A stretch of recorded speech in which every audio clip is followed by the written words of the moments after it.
exclusividade que consagra, qualidade que encanta. Assim é a TV Medalhão, trazendo o mundo das joias até você. Assista ao nosso programa diariamente das 11h30 da noite às 3 da manhã, aqui na TV Aparecida. Vamos falar um pouquinho sobre plano de saúde? Aqui no Brasil, mais de 50 milhões de pessoas possuem algum plano privado de assistência médica. Mas esse serviço ainda gera muitas dúvidas, né, Abi? Com certeza. E de tempos em tempos, a ANS, que é a Agência Nacional de Saúde Suplementar, traz novidades, amplia a lista de procedimentos obrigatórios e atualiza protocolos. Mas como a gente evitar algumas armadilhas ao contratar um plano de saúde? Para responder essas e outras perguntas, a gente conversa agora com a advogada Juliana Reise. Vamos descobrir como que é o sobrenome dela certinho? De novo, mais uma vez. Boa tarde, belíssima como sempre. Seja bem-vinda. Tudo bom? Doutora, me ajuda. Tudo bom? Juliana Reise. Juliana Haas. E olha, vou anotar e não vou esquecer mais. Mas eu gostei do Reise, ficou chique. Ficou chique? Ficou chique. Então tá bom. O importante é isso. Doutora, quando a gente fala de plano de saúde, primeiro que as pessoas falam assim, é muito caro. Sim. E além de ser muito caro, parece que eu não tenho tantos privilégios como eu imaginava. Quando a gente vai contratar um plano, o que a gente deve ter atenção? Sim, é um serviço essencial, plano de saúde, e a gente depende dele. Cerca de 53 milhões de brasileiros têm plano de saúde. E a gente precisa ter uma atenção, principalmente à rede credenciada, que é um ponto que se encontra bastante problema quando você contrata o plano de saúde. A abrangência geográfica dele também.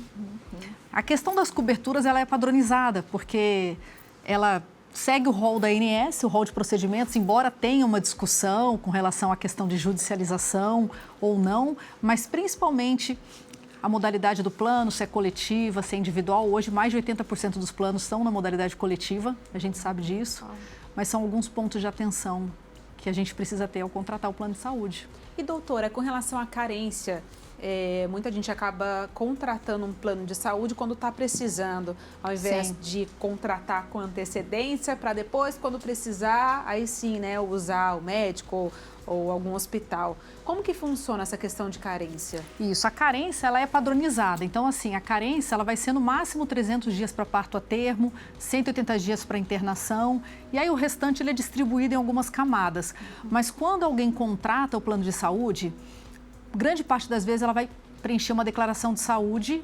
Isso não tem a ver com carência, isso tem a ver com outra questão que é a cobertura parcial temporária, que aí pode se aplicar 24 meses para suspensão de algumas questões mais voltadas à alta complexidade, mas ainda que a pessoa esteja cumprindo carência para algo, ou até mesmo uma cobertura parcial temporária, que é para alta complexidade, procedimento cirúrgico, leito de alta tecnologia, uma pessoa que estiver numa situação de urgência e ela precisar usar o serviço, ou seja, ela está correndo um risco, ela vai usar ainda que ela estiver cumprindo carência ou cobertura parcial temporária. Isso já é pacificado na nossa jurisprudência, nos nossos tribunais. Isso é muito Sim. bom. Porque é risco, ela está correndo um risco. Sim. E a pessoa já vai fazer isso, né? Eu vou contratar porque eu preciso agora, né? E quero tentar resolver. Sim. E aí ela precisa desse laudo médico para poder fazer essa comprovação. Exatamente, ela vai comprovar aquele risco dela. Então o médico dela vai colocar, olha, precisa ser agora, o risco dela é tal, tem que ser gravíssimo. Não vai ser para qualquer situação.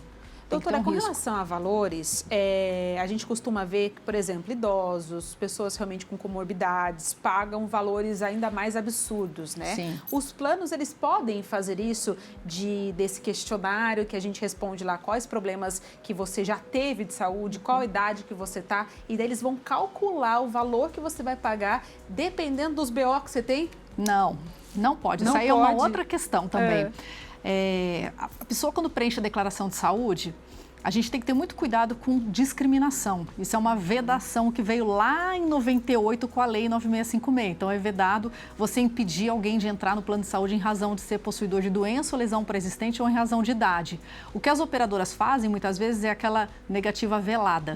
Então, você fala o famoso ausência de interesse comercial. Você nega a entrada da pessoa ou você começa a encher de perguntas para você aumentar o valor dela de entrada no plano.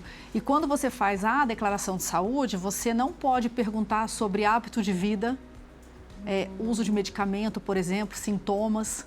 Você tem que perguntar claramente ali sobre doenças ou lesões pré-existentes que ela saiba ser portadora no momento da contratação do plano. E isso não pode ser motivo para você inflar, digamos assim, o valor da mensalidade dela. E existem tipos de planos, né, Sim. doutora? Quais são eles? E existe algum que é mais interessante, por exemplo, uma família? Antigamente, a gente pode dizer assim, porque de uns 7 anos para cá, praticamente a gente não acha mais plano individual familiar. Sim. Então, hoje, quando você tem uma família, o correto seria ela estar dentro de um plano familiar. E aí, esse plano ele tinha uma regulação diferenciada, porque a ANS, todo ano, ela divulga um índice de reajuste, que esse ano foi 5,11. Então, ele é um índice menor. A rescisão, ela é controlada melhor, de forma melhor.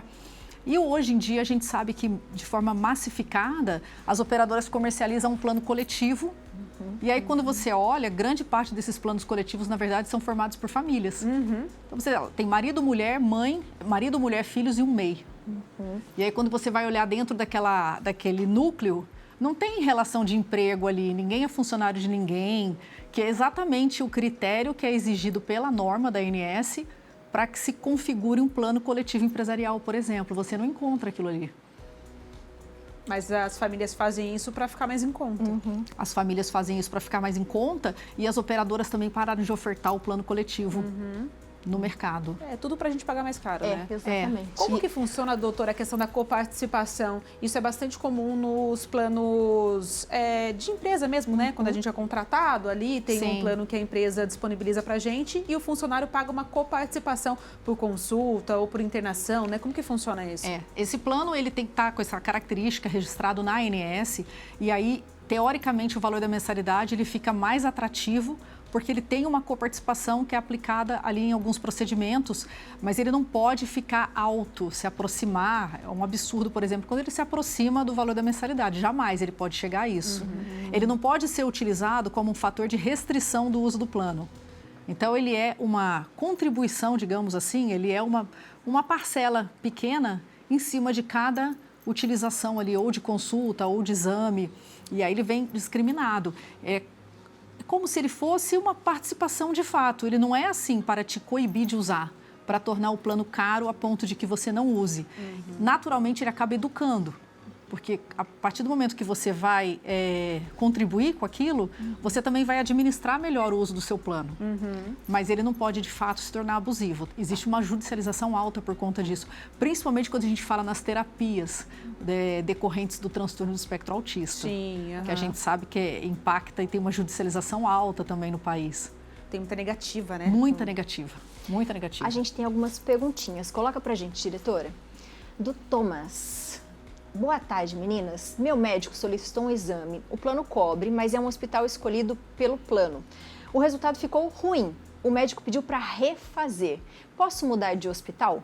Ele pediu um exame e foi feito, eu só não entendi a parte que foi feito dentro de um hospital. É que o plano que escolheu o hospital, acho que foi isso que eu entendi, né? O plano cobre, mas é um hospital escolhido pelo plano. Então, o plano que escolheu o hospital. Só pode fazer nesse hospital, né? Se o médico justificar ali que ele não concordou com o laudo e ele pedir para refazer o exame e justificar que, com certeza, comparando com o resultado dele clínico ali, aparente, não bate e pedir para refazer em outro recurso credenciado da rede, sim, ele tem direito de fazer, sim.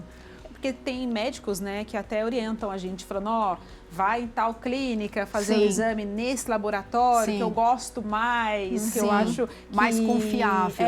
Que é mais confiável. Aconteceu muito comigo, acontece muito comigo com os médicos que eu vou. Só que às vezes não está na sua cobertura, né? Então você acaba indo num que faça parte ali do seu plano. Particular. Né? Agora, se ele for um hospital, por exemplo, ele tem que preferencialmente esgotar a rede credenciada disponível ali para ele.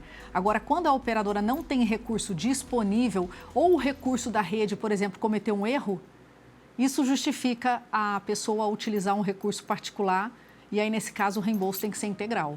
Aí não é aquele reembolso parcial dentro dos valores que a operadora pagaria se fosse um recurso credenciado. Esse reembolso, ele é integral. E toda vez que a gente fala em reembolso, é 30 dias corridos, a operadora tem que reembolsar. Não pode demorar eterno, Não, né? Nossa, Não. gente, tem plano que demora uma eternidade. Exatamente. E reembolsa, às vezes, um valor tão insignificante com relação à consulta que você pagou, né? Sim, mas aí eu tô falando do reembolso que você não encontrou disponibilidade na rede, foi fora. Ah, sim. Esse é integral, mas, por exemplo, se você optou por Quer ir ir fora... no ginecologista, mas tem ali vários ginecologistas do plano.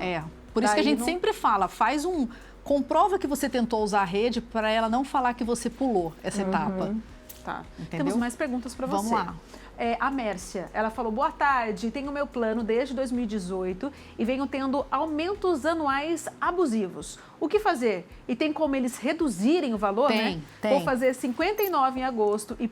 Nossa! Pagar mais de Gente. 5 mil no Exato. mês. É o clássico caso da ação revisional de reajuste. A pessoa provavelmente deve estar num plano coletivo, não é um plano de individual ou familiar, porque senão ele estaria travado o reajuste pelo índice da ANS. Deve ser um plano que é familiar ali, ou às vezes a pessoa está sozinha. E aí é importante, o reajuste por idade, não o anual, ele acaba com 59 anos.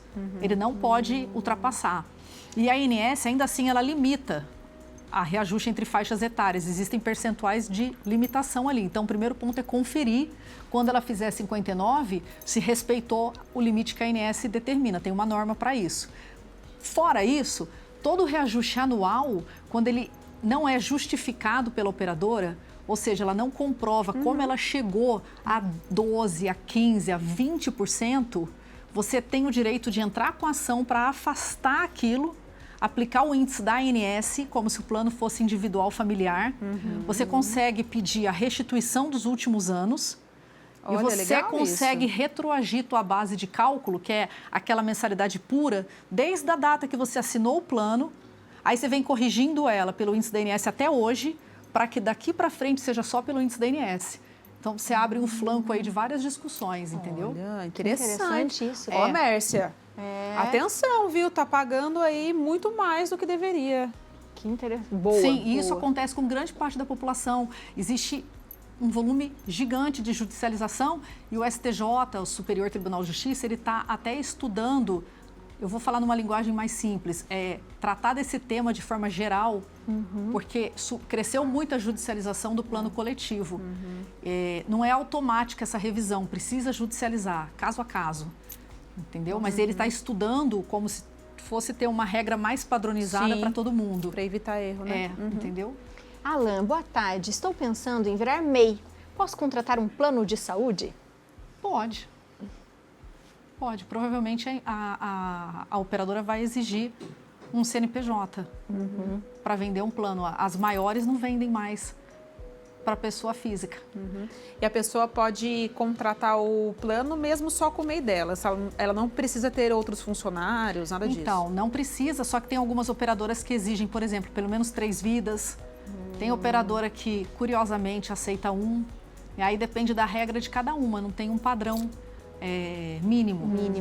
Quanto menos, mais ela está se arriscando. Mas o fato de ter 3 ali já configura uma família. Sim. Né? Quando você vai ver, tá marido, mulher e filho. É uma família. Exato.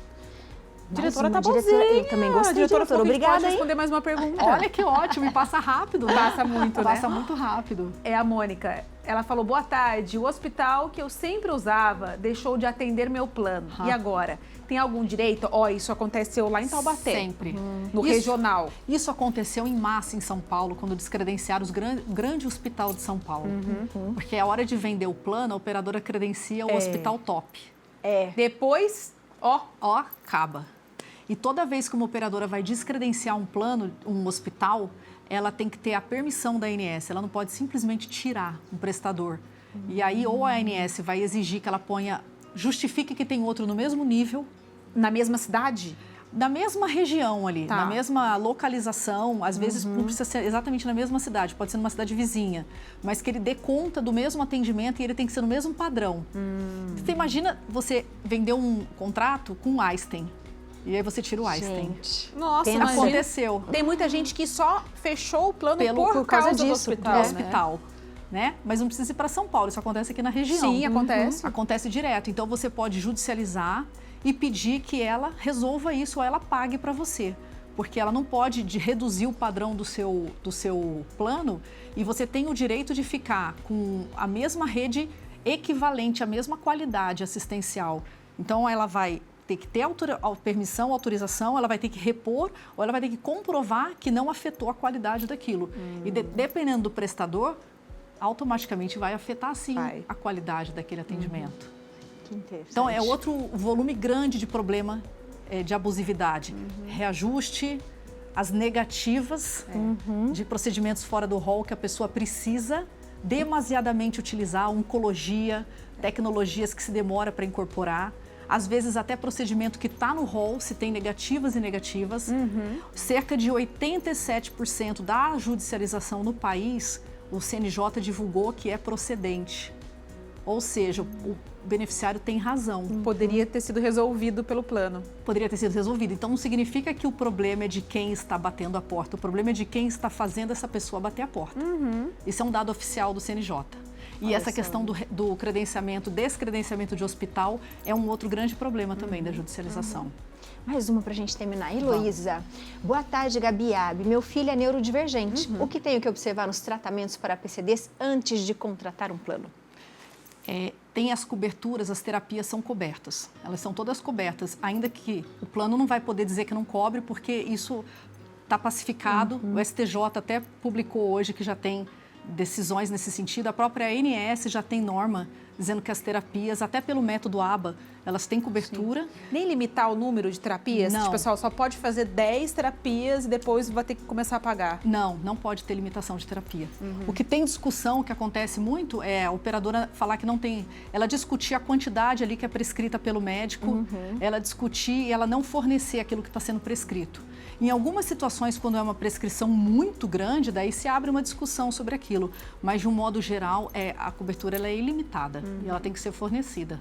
Isso é ótimo, dá um E alívio, lembrando né? que se não tem na rede, o reembolso é integral. Tem que dar o reembolso. E, na verdade, eu até discordo da questão do reembolso, porque essas terapias são caras. Muito. Você paga um plano de saúde. Todo mundo tem um budget de 10 mil para pagar por mês, para depois ser reembolsado. Não vai acontecer dentro de 30 dias. Sim. Então, o ideal é a gente entrar com a ação para a operadora pagar a conta, não reembolsar. Não você pagar e depois chegar o dinheiro para você. Porque essa terapia não é uma vez só, ela é Sim. acumulativa. Aí você vai ter esse dinheiro para investir todo mês e esperar cair o outro que vai ser reembolsado fora dos 30 dias, que a gente já sabe. E fica a bola de neve, né? E a bola de neve, entendeu? Perfeito. Doutora, muito obrigada. Seja Eu que sempre agradeço, bem-vinda. foi um prazer. Doutora, você é maravilhosa. A gente passa a vocês entender também. mais sobre o nosso direito. Sim. E principalmente poder cobrar. E a diretora falou aqui que chegou várias perguntas. Chegaram várias perguntas para você, então a gente vai deixar combinado aqui uma segunda edição de plano de saúde. É a segunda Bora? vez que eu venho, adoro. Estou à disposição. Venha A gente mais. sempre bomba com você aqui. Obrigada, viu? Obrigada, doutora. gente. Parabéns pelo programa, viu? Obrigada.